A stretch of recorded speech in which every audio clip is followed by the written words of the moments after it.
do switch off your mobile phones before I begin.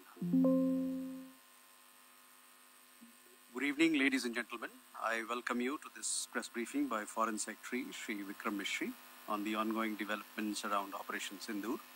We are also joined by Colonel Sophia Qureshi and Wing Commander Vyomika Singh. With that, I hand over the floor to Foreign Secretary. Sir, over to you. Thank you Randeep. नमस्कार, good afternoon, आप सबका स्वागत है. और मैं सबसे पहले अनुरोध करूंगा कर्नल सोफिया कुरैशी से कि वो आपको आज तड़के सवेरे से हुई घटनाओं से अवगत कराएं. Colonel Qureshi. Thank you sir. नमस्कार. 8 से 9 मई 2025 की मध्य रात्रि को पाकिस्तानी सेना ने सैन्य बुनियादी ढांचे को निशाना बनाने के इरादे से पूरी पश्चिमी सेना पर भारतीय वायु क्षेत्र का कई बार उल्लंघन किया. यही नहीं बल्कि पाकिस्तानी सेना ने नियंत्रण रेखा पर भारी कैलिबर वाले हथियारों से गोलीबारी भी की. अंतर्राष्ट्रीय सीमा और नियंत्रण रेखा पर लेह से लेकर सर क्रीक तक 36 स्थानों पर 300 से 400 लगभग ड्रोनों का इस्तेमाल घुसपैठ का प्रयास करने के लिए किया गया. भारतीय सशस्त्र बलों ने काइनेटिक्स व नॉन काइनेटिक साधनों का उपयोग करके इनमें से कई ड्रोन्स को मार गिराया. इतने बड़े पैमाने पर हवाई घुसपैठों का संभावित उद्देश्य वायु रक्षा प्रणालियों का परीक्षण करना और खुफिया जानकारी इकट्ठा करना था. ड्रोन के मलबे की फोरेंसिक जांच की जा रही है.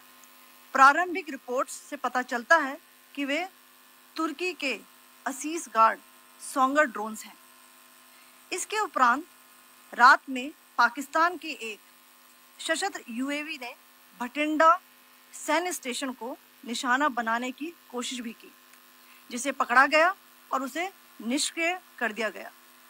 पाकिस्तानी हमले के जवाब में पाकिस्तान में 4 हवाई रक्षा स्थलों पर सशस्त्र ड्रोन्स लॉन्च किए गए. इनमें से एक ड्रोन एडी रडार को नष्ट करने में सक्षम रहा. पाकिस्तान ने जम्मू कश्मीर के तंगधार, उरी, पुंछ, मेंढर, राजौरी, अखनूर और उधमपुर में भारी कैलिबर आर्टिलरी गन और सशस्त्र ड्रोन्स का उपयोग करके नियंत्रण रेखा के पार गोलीबारी भी की, जिसके परिणाम स्वरूप भारतीय सेना के कुछ जवान हताहत हुए और घायल हुए. भारतीय जवाबी कार्रवाई में पाकिस्तानी सेना को भी बड़ा नुकसान पहुंचाया गया. इसके अलावा पाकिस्तान का गैर जिम्मेदाराना व्यवहार फिर से सामने आया. 7 मई 2025 को रात 8:30 बजे एक असफल अकारण ड्रोन और मिसाइल हमला करने के बावजूद पाकिस्तान ने अपना नागरिक हवाई क्षेत्र बंद नहीं किया. पाकिस्तान अपने नागरिक विमानों को ढाल के रूप में इस्तेमाल कर रहा है, जबकि उसे अच्छी तरह से पता है कि भारत पर उसके हमले से हवाई रक्षा की तीव्र प्रतिक्रिया होगी. यह भारत और पाकिस्तान के बीच अंतर्राष्ट्रीय सीमा के पास उड़ान भरने वाले अंतर्राष्ट्रीय उड़ानों सहित नागरिक विमानों के लिए सुरक्षित नहीं है. यहाँ स्क्रीन शॉट में पंजाब सेक्टर में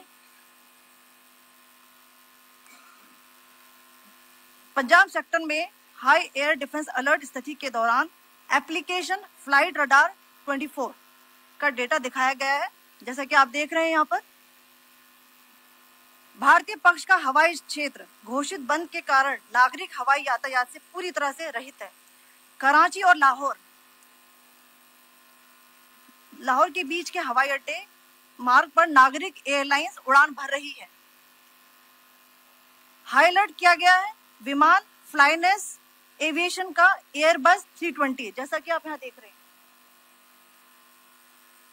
जो कि शाम को 5:50 बजे दमम से शुरू हुआ और रात को 9:10 बजे लाहौर में उतरा. ये सारा डिटेल्स आप यहाँ देख रहे हैं. ये डिटेल्स यहाँ लिखा हुआ है. Can you see this?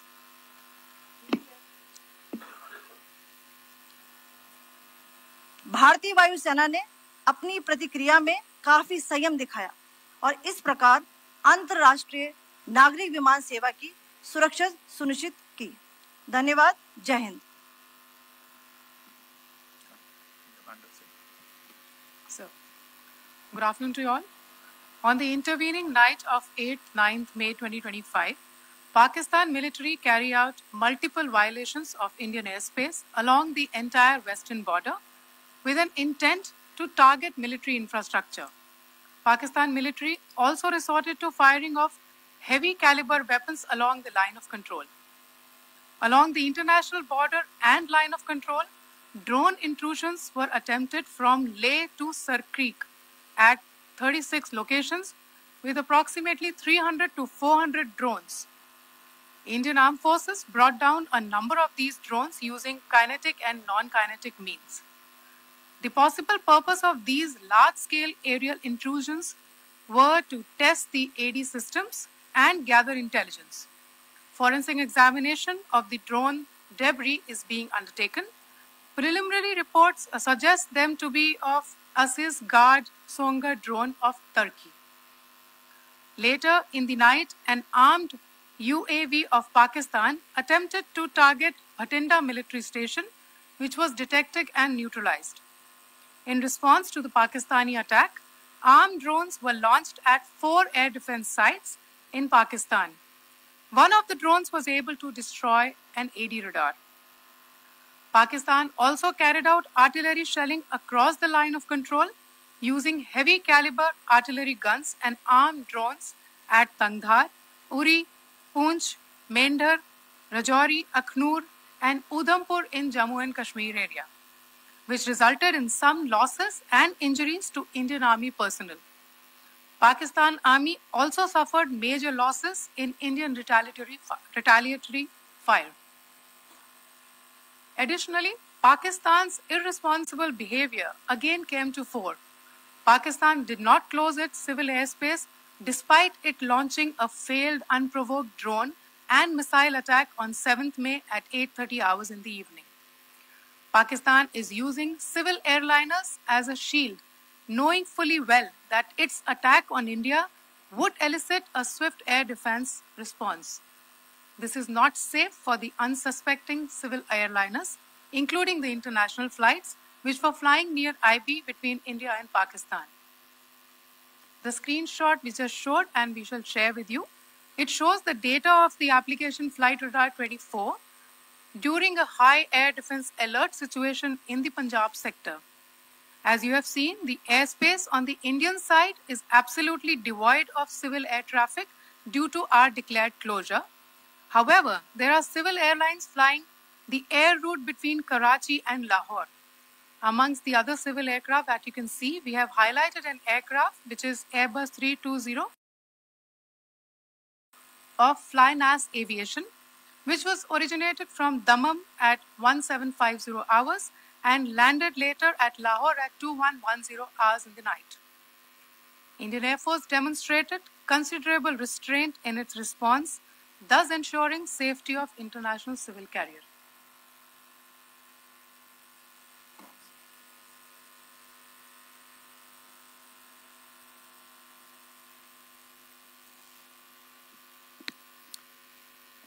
Thank you, Colonel Qureshi, Wing Commander Singh.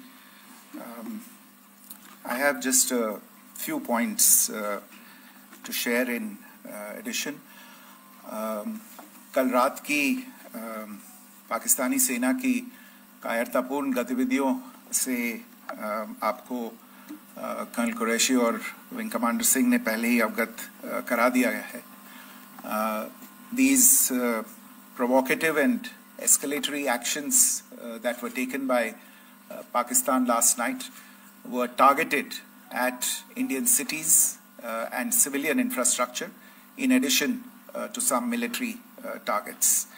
The Indian Armed Forces responded proportionately, adequately and responsibly. ये जो हमले हुए कल रात को भारतीय सैन्य इकाइयों ने पर्याप्त रूप से और एक जिम्मेदाराना रुख अपनाते हुए इन हरकतों का उत्तर दिया. What I want to underline is that the official and blatantly farcical denial of these attacks that Pakistan carried out by the Pakistani state machinery is yet another example of their duplicity and the new depths that they are plumbing in their quest for disinformation. The other point in the same vein is Pakistani claims that they did not target or attack any religious places. You would recall that yesterday I shared with you an incident related to the attack on a Gurdwara in Poonch. Instead of owning up to these attacks, Pakistan made the preposterous and outrageous claim that it was the Indian Armed Forces and the Indian Air Force that was targeting cities like Amritsar and trying to put the blame on Pakistan. This is nothing but a desperate attempt by Pakistan to disown its acts of aggression, but it is also true to type in its effort to deceive and mislead the world. It will not succeed. The Gurdwara in Poonch in particular was attacked by Pakistan, and some local members of the Sikh community, including a Ragi of the Gurdwara, lost their lives in this incident, as I shared yesterday. TV पर आप इस हमले के चित्र देख सकते हैं. In addition, that we would attack our own cities is the kind of deranged fantasy that only the Pakistani state can come up with. Perhaps they do it because they are well versed in such action, as their history would show. The last point I wanted to make this evening is again this disinformation that is coming from Pakistan about India targeting the Nankana Sahib Gurdwara through a drone attack. This is again yet another blatant lie and part of Pakistan's disinformation campaign. As we saw in the Pahalgam attack, Pakistan is again trying desperately to impart a communal hue to the situation with an intention to create discord. Again, we are not surprised. India's steadfast unity in itself is a challenge to Pakistan. Let me stop there. I have time only for a few questions and be happy to try and answer them. First, I call Siddharth. Siddharth, please. Hi, sir. I'm Siddharth from Beyond. So this is Siddharth, behind, please. The other Siddharth. yes. Hi, sir. I'm Siddharth from CNN News 18. Sir, I only want to know from you the status of Kartarpur corridor. Is it open or not? If you can. I think you're all aware of the situation along the entire India-Pakistan border and the areas around the line of control. In view of the existing security scenario, the services of the Kartarpur Sahib corridor have been suspended till further directions. We'll update you as and when there is a change in the situation. We have a question here. Rishabh. So, good evening, Rishabh from Times Now. So, you spoke about religious places being hit in Jammu. There's another religious place which is a Carmelite nun church that has been hit. What do you have to say about it, if you can explain that to us? Yeah, actually, we do have some information about this extremely regrettable and condemnable incident. During heavy shelling across the line of control in the early morning of 7th May, a shell fired from Pakistan landed just behind the Christ School run by the Carmelites of Mary Immaculate congregation in Poonch. Tragically, the shell fired from Pakistan hit the home of 2 students of the Christ School. Both students unfortunately lost their lives and their parents were severely injured. Another Pakistani shell struck a Christian convent of nuns belonging to the congregation of the Mother of Carmel, damaging water tanks and destroying solar panel infrastructure. Several priests, nuns, school staff and local residents took refuge in an underground hall beneath the Christ School during the shelling by Pakistan. The school happened to be closed at the time, fortunately. Otherwise, more losses would have occurred. Again, we have seen the Pakistani side targeting and shelling places of worship with a particular design. This includes gurdwaras. जो टिप्पणी की थी उसकी पाकिस्तान में काफी तीखी प्रतिक्रिया भी आई और उसके बाद हमने देखा कि पाकिस्तान की तरफ से किस तरीके से लेह से लेकर भुज तक पूरी बॉर्डर के ऊपर जो इन्वेजन था वो किया गया। मौजूदा सिचुएशन के अंदर पाकिस्तान के बेल आउट पैकेज को लेकर और पाकिस्तान के इन अटेम्प्ट्स को लेकर आपका क्या असेसमेंट है? और दूसरा ये भी जानना चाहेंगे कि पाकिस्तान की तरफ से ये जो अटेम्प्ट किया गया था उसका भारत ने अभी तक उस तरीके का कोई जवाब नहीं दिया गया है, तो क्या भारत इसका जवाब देगा जो कार्रवाई हुई है बीते 24 घंटों में?